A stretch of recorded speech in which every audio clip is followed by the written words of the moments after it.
Donald Trump veut mettre la main sur le Groenland, augmenter les droits de douane des produits européens, en finir avec la guerre en Ukraine et obliger les pays de l'OTAN à dépenser davantage pour leur sécurité. Une pression militaire, commerciale et économique, tout droit venue du président américain.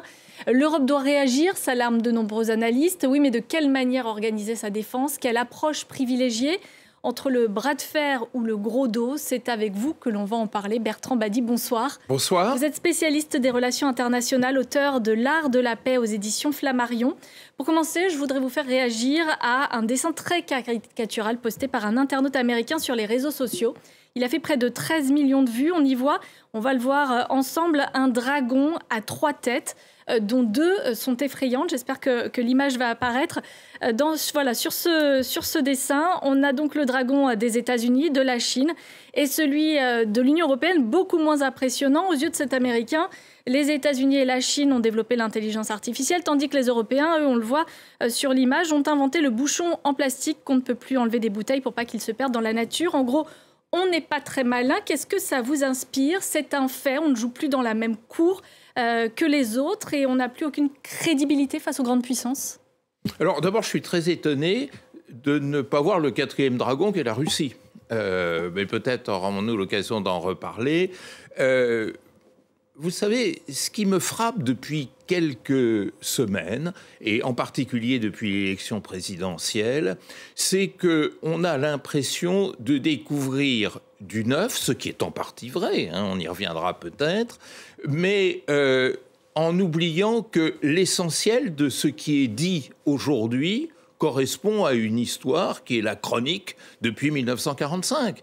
Il ne faut pas oublier que périodiquement les États-Unis, et quelle que soit l'administration, sont intervenus à l'extérieur, que ce soit, sans remonter trop loin, que ce soit au Vietnam, que ce soit en Irak, que ce soit en Somalie, que ce soit en Afghanistan. La France elle-même, qui n'est pas en première ligne du procès, comme ce dessin l'indiquait, est intervenue militairement une 50aine de fois en Afrique depuis les indépendances de 1960. L'URSS est intervenue en Afghanistan, la Russie intervient en Ukraine. L'usage de la force est quelque chose qui appartient à la banalité de la chronique internationale. Ce qui est de nouveau, c'est que l'Europe est directement menacée avec le Groenland. D'abord, ce qui est de nouveau, c'est que ça ne marche pas. Et on oublie un peu de le dire. C'est-à-dire que je mets au défi quiconque de me trouver depuis 1945 une intervention de force qui était suivie de succès. Tous les exemples que j'ai énumérés il y a un instant montrent exactement le contraire. Et quand on se précipite sur le cas du Groenland, j'ai passé des nuits blanches à me demander par quel système les États-Unis pourraient véritablement conquérir le Groenland, alors que les Groenlandais ne le souhaitent pas et qu'une intervention militaire aurait quand même quelque chose de tout à fait incroyable et irréalisable. De même qu'un achat, M. Trump sortant son chéquier, tout ceci relève aussi de la rhétorique. Il faut voir de la part de communication qu'il y a derrière tout cela. Et il faut enfin faire attention à une chose, c'est que nous sommes dans la mondialisation. Et ça me permet de rebondir sur votre question. Peut-être que la principale faiblesse du monde occidental, je dirais peut-être du vieux monde, mais la Russie moins que les États-Unis et l'Europe, n'ont jamais compris véritablement ce qu'était la mondialisation, n'ont pas su s'y adapter et sont dans une situation en quelque sorte d'inquiétude, d'angoisse face à un phénomène qui ne correspond en rien à leur histoire. En rien à leur histoire. Alors que la Chine s'est en jouée, et alors que la Russie de Poutine a réussi à compenser ses défaites militaires, rappelez-vous, il devait être en 3 jours à Kiev, par une politique de partenariat et de séduction des pays du Sud global, c'est-à-dire en entrant à sa façon dans la mondialisation. Mais est-ce que notre problème, à nous les Européens, c'est qu'on ne fait pas peur par rapport à la Chine, la Russie et désormais les États-Unis de Donald Trump ?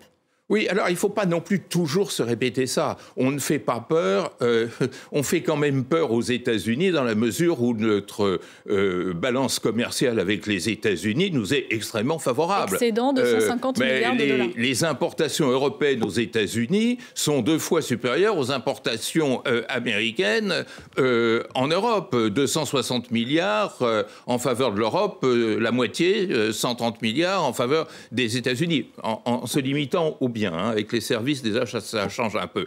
Mais ça montre bien que dans le jeu, encore une fois, mal maîtrisé, mal conceptualisé de la mondialisation, l'Europe pèse d'un poids et d'un poids réel. Le grand problème de l'Europe, il n'est pas là. Le grand problème de l'Europe, c'est qu'on en parle au singulier alors qu'elle est plurielle. Le grand problème de l'Europe, c'est qu'elle est en train de jouer aux 4 coins. Les 4 coins. Et qu'elle a des intérêts, que les pays européens ont des intérêts divergents ? Alors, ils ont des intérêts divergents, c'est certain. Hein. Si vous mettez l'économie allemande en face des logiques de mondialisation, c'est pas la même chose que lorsque vous placez d'autres économies européennes dans la même posture. Mais c'est peut-être pas ça l'essentiel. L'essentiel, c'est que vous avez un éclatement quant à la vision du politique et de l'avenir. Vous avez une Europe illibérale et une Europe libérale. Et dans l'Europe illibérale, vous avez une Europe illibérale tournée vers Poutine, ça c'est la Hongrie de M. Orban, et une Europe illibérale tournée vers les États-Unis, ça c'est Mme Meloni, seule invitée européenne à l'investiture du nouveau président. Et du côté des libéraux, vous avez des libéraux fortement atlantistes qui ne veulent en aucun cas réviser ce paradigme encore très vivace en Europe de l'attachement au parapluie américain. C'est en particulier le cas de l'Allemagne, mais de beaucoup de pays de l'Europe centrale et orientale. Et puis, au contraire, une Europe plus occidentale, la France, a fortiori l'Espagne, qui veulent construire une autonomie européenne. Mais là encore, on est piégé parce que les Européens disent si la France pousse à ce point à une autonomie de défense, c'est parce que c'est la seule puissance nucléaire de l'UE et donc qu'elle va en tirer profit. Donc vous voyez, méfiance. L'histoire européenne, depuis le Moyen-Âge, depuis la sortie du Moyen-Âge, c'est une histoire de compétition entre États européens. Je voudrais vous faire réagir justement à cette tribune qui a été publiée dans Le Monde mardi dernier. Des dizaines de personnalités politiques, intellectuelles ou militantes françaises ont appelé à un sursaut du vieux continent. Je cite, « Il est désormais plus urgent que jamais de rassembler l'UE et tous les pays européens qui le souhaitent dans une fédération solide, capable de garantir la démocratie en son sein et de préserver son intégrité et son indépendance face à cette internationale impériale. » Et il nomme la Chine, les États-Unis et la Russie. Il préconise notamment de construire une défense européenne. Vous, en tant qu'intellectuel, vous n'avez pas signé cette tribune. Pourquoi ? Non, d'abord, on ne me l'a pas proposé. Et si on l'avait proposé, je crois que je ne l'aurais pas signé.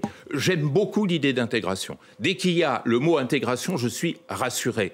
Mais moi, l'intégration ne m'intéresse que comme pratique et non comme idée, comme utopie. Comme utopie, on la traîne depuis des siècles et des siècles.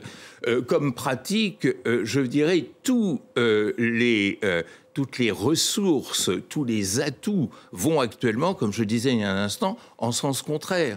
Donc, essayons d'abord de faire... D'être pragmatique plutôt, c'est ce que vous préconisez. Si on veut faire de l'action, il faut la baser sur des réalités. Et pour l'instant, je ne vois pas les logiques de convergence. Le mot même de fédéralisme est un mot éculé, c'est un mot qui a été inventé en un autre temps. Je pense qu'effectivement, ce dont l'Europe a besoin à l'intérieur, c'est davantage de solidarité, de passer du stade associatif qui était le sien autrefois à un stade solidaire. Mais comme je le disais il y a un instant, nous en sommes très très loin et a besoin surtout de se définir par rapport à un monde auquel elle appartient et qu'elle continue à ignorer. Et puis dire que fait nouveau, on est cerné par des empires, je disais tout à l'heure que ça n'a absolument rien de nouveau. Très rapidement pour terminer, est-ce que le pragmatisme, c'est pas finalement Ursula von der Leyen qui tente de négocier avec Donald Trump plutôt que d'être dans l'opposition frontale ? Oui, alors, vous savez, négocier avec Donald Trump, c'est une formule. Moi, j'aimerais bien savoir comment ça peut se faire. Moi, j'ai été gêné par le silence de Ursula von der Leyen, notamment lorsqu'il a lancé son pari sur le Groenland, lorsqu'il a menacé d'augmentation tarifaire les importations venant d'Europe. On ne l'a pas beaucoup entendu, Madame von der Leyen.